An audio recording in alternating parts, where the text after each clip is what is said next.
Okay, to check yung pumasok sa inyo ng mga answer or kung may edit kayo, ang gagawin nyo lang ganito guys.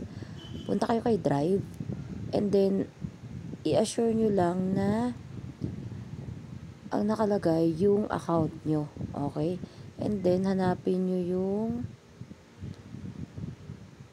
copy ninyo na ginawa ninyo a while ago. So, ito yung akin, yung ICT. If ever na may gusto kong i-edit, I can edit it here. Ayan. Okay? Basta rest assure lang na kapag nag-edit kayo, sa responses, i-edit nyo rin siya dito. Okay?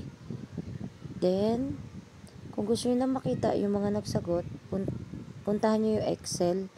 Kasi dalawa yan eh. Isang form, isang Excel. So, sa Excel, pag binuksan nyo yan, nandun yung mga nagsagot na. Okay? So, yun lang. And then, pag okay na, magdadagdag naman dito kung ano yung mga inad ninyo.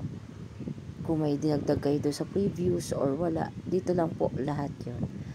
Okay, kung anong oras na nagsagot, anong score nila, pangalan nila, sex, then yung question, yan po.